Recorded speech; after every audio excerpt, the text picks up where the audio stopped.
Jueces 16, 18:6. Sansón se marchó a Gaza. Vio allí una prostituta y se llegó a ella. Les comunicaron la noticia a los de Gaza. Sansón ha llegado aquí. Lo cercaron y acecharon toda la noche a la puerta de la ciudad.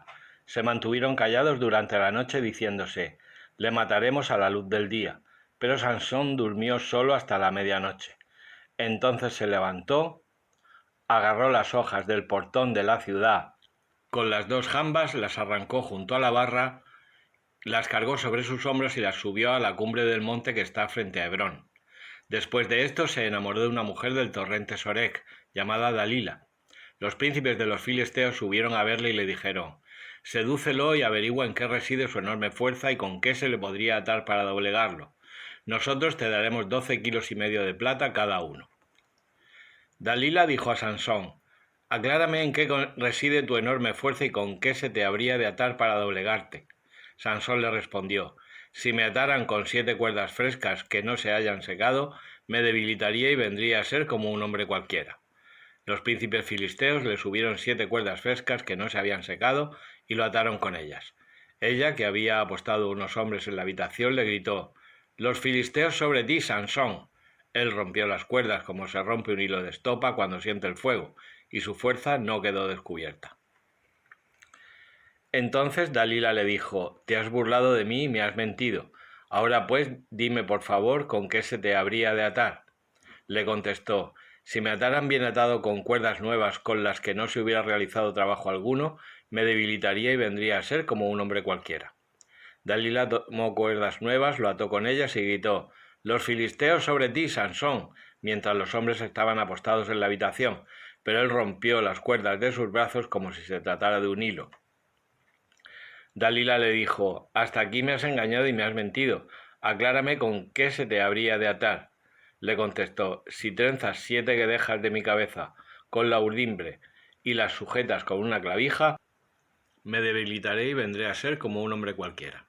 Lo adormeció, trenzó las 7 guedejas de su cabeza con la urdimbre, las sujetó con la clavija y le gritó: los filisteos sobre ti, Sansón. Él se despertó de su sueño y arrancó la clavija del telar y la urdimbre. Ella se quejó: ¿cómo puedes decir que me amas si tu corazón no está conmigo? Es la tercera vez que me has engañado y no me aclaras en qué reside tu enorme fuerza. Y como le asediase todos los días con sus palabras y le importunara tanto, su espíritu se abatió. Entonces le puso al descubierto su corazón y le dijo: la navaja no ha pasado por mi cabeza, pues soy naciz de Dios desde el seno de mi madre. Si me raparan, mi fuerza se alejaría de mí, me debilitaría y vendría a ser como cualquier hombre. Dalila se dio cuenta de que había abierto completamente el corazón y mandó llamar a los príncipes filisteos: subid, porque esta vez me ha abierto completamente el corazón. Los príncipes filisteos subieron allá llevando la plata en sus manos. Lo adormeció sobre sus rodillas y llamó a un hombre que le rapó las 7 guedejas de su cabeza. Entonces comenzó a debilitarse y su fuerza se alejó de él. Dalila le gritó: los filisteos sobre ti, Sansón. Él se despertó de su sueño pensando: saldré como las otras veces y me libraré de ellos. No sabía que el Señor se había alejado de él. Los filisteos lo apresaron y le sacaron los ojos.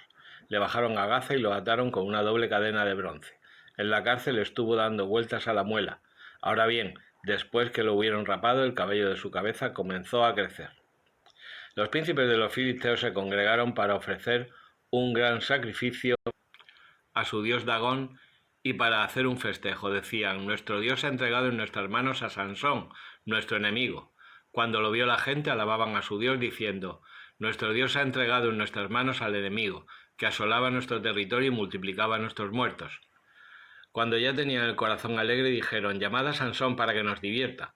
Llamaron a Sansón de la cárcel y bailó ante ellos. Luego lo colocaron entre las columnas. Sansón dijo al lazarillo: déjame tocar las columnas sobre las que se asienta el templo para que pueda apoyarme en ellas. El templo estaba lleno de hombres y mujeres. Se encontraron allí todos los príncipes filisteos. En la azotea había unos 3,000 hombres y mujeres viendo los juegos de Sansón. Entonces Sansón invocó al Señor: dueño y Señor mío, acuérdate de mí y dame fuerza solo esta vez, oh Dios, para que de un solo golpe pueda vengarme de los filisteos por lo de mis 2 ojos.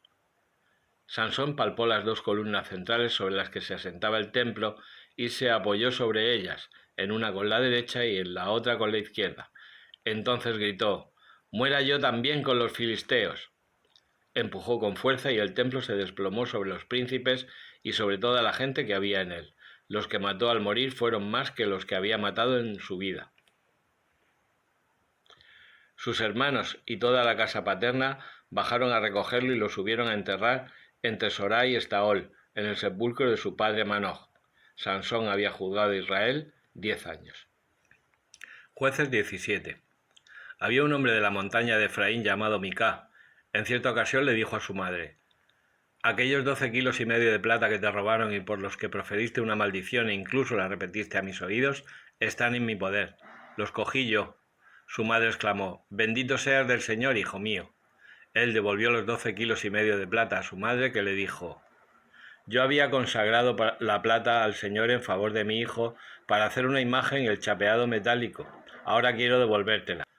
Pero él restituyó la plata a su madre. Su madre tomó más de 2 kilos de plata y los entregó al fundidor. Este hizo con ello una imagen y el chapeado metálico que quedó en casa de Micá. Dicho Micá tenía una estela sagrada, hizo un efod y unos terafim y consagró a uno de sus hijos para que fuera su sacerdote. En aquellos días no había rey en Israel y cada uno hacía lo que le parecía correcto. Había un joven de Belén de Judá, de la estirpe de Judá, que era levita y residía allí como extranjero. El hombre se fue de la ciudad de Belén de Judá con intención de encontrar un sitio donde vivir como inmigrante. Haciendo su camino llegó a la montaña de Efraín, hasta la casa de Micá. Micá le preguntó: «¿De dónde vienes?». Le contestó: «Soy levita de Belén de Judá y voy de camino con el propósito de encontrar un sitio donde vivir como inmigrante». Micá le dijo: «Quédate conmigo, me servirás de padre y sacerdote. Yo te daré más de 100 gramos de plata al año, un juego de vestidos y tu sustento». Pero el levita se marchó. Sin embargo, accedió después a morar con aquel hombre. El joven llegó a ser para él como uno de sus hijos. Micá consagró al levita. Aquel joven le sirvió de sacerdote y permaneció en su casa. Micá se dijo: «Ahora sé que el Señor me ha de favorecer, pues tengo un levita como sacerdote». Jueces 18. En aquel tiempo no había rey en Israel, y por entonces la tribu de los danitas buscaba una heredad para asentarse, pues hasta ese día no le había tocado en suerte heredad entre las tribus de Israel. Los danitas enviaron desde sus confines 5 hombres de su estirpe, guerreros valientes de Sorá y Estaol, para explorar el país y reconocerlo. Les encargaron: «Id a reconocer el país». Llegaron pues a la montaña de Efraín hasta la casa de Micá y pasaron allí la noche. Cuando se encontraban cerca de la casa de Micá y reconocieron la voz del joven levita, se volvieron hacia allí y le preguntaron: «¿Quién te ha traído acá? ¿Qué haces tú en este lugar? ¿Qué tienes por aquí?». Les respondió: «Micá me ha hecho esto y esto. Me ha contratado y le sirvo como sacerdote». Le dijeron: «Consulta por favor a Dios para que sepamos si tendrá éxito el viaje que estamos realizando». El sacerdote les respondió: «Id en paz.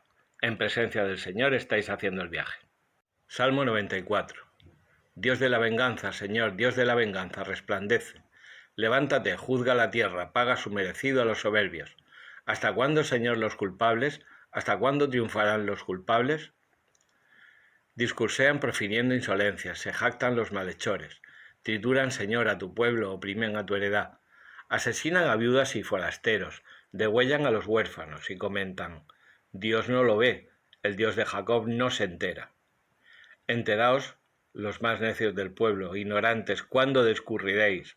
¿El que plantó el oído no va a oír? ¿El que formó el ojo no va a ver? ¿El que educa a los pueblos no va a castigar? ¿El que instruye al hombre no va a saber? Sabe el Señor que los pensamientos del hombre son insustanciales. Dichoso el hombre a quien tú educas, al que enseñas tu ley, dándole descanso tras los años duros, mientras al malvado le cavan la fosa. Porque el Señor no rechaza a su pueblo ni abandona su heredad. El juicio retornará a la justicia y la seguirán todos los rectos de corazón. ¿Quién se pone a mi favor contra los perversos? ¿Quién se coloca a mi lado frente a los malhechores? Si el Señor no me hubiera auxiliado, ya estaría yo habitando en el silencio. Cuando pensaba que iba a tropezar, tu misericordia, Señor, me sostenía. Cuando se multiplican mis preocupaciones, tus consuelos son mi delicia. ¿Podrá aliarse contigo un tribunal inicuo que dicta injusticias en nombre de la ley? Aunque atenten contra la vida del justo y condenen a muerte al inocente, el Señor será mi alcázar, Dios será mi roca de refugio. Él les pagará su iniquidad, los destruirá por sus maldades, los destruirá el Señor, nuestro Dios. Lucas 12, 54, 13, 9. Decía también a la gente: cuando veis subir una nube por el poniente, decís enseguida: va a caer un aguacero, y así sucede. Cuando sopla el sur, decís: va a hacer bochorno, y sucede. Hipócritas, sabéis interpretar el aspecto de la tierra y del cielo, pues ¿cómo no sabéis interpretar el tiempo presente? ¿Cómo no sabéis juzgar vosotros mismos lo que es justo? Por ello, mientras vas con tu adversario al magistrado, haz lo posible en el camino por llegar a un acuerdo con él, no sea que te lleve a la fuerza ante el juez y el juez te entrega al guardia y el guardia te meta en la cárcel. Te digo que no saldrás de allí hasta que no pagues la última monedilla. Lucas 13. En aquel momento se presentaron algunos a contar a Jesús lo de los galileos cuya sangre había mezclado Pilato con la de los sacrificios que ofrecían. Jesús respondió: ¿pensáis que esos galileos eran más pecadores que los demás galileos porque han padecido todo esto? Os digo que no, y si no os convertís, todos pereceréis lo mismo. ¿O aquellos 18 sobre los que cayó la torre en Siloé y los mató? ¿Pensáis que eran más culpables que los demás habitantes de Jerusalén? Os digo que no, y si no os convertís, todos pereceréis de la misma manera. Y les dijo esta parábola: uno tenía una higuera plantada en su viña, y fue a buscar fruto en ella y no lo encontró. Dijo entonces al viñador: ya ves, 3 años llevo viniendo a buscar fruto en esta higuera y no lo encuentro. Córtala. ¿Para qué va a perjudicar el terreno? Pero el viñador respondió: Señor, déjala todavía este año, y mientras tanto yo cavaré alrededor y le echaré estiércol, a ver si da fruto en adelante, si no, la puedes cortar.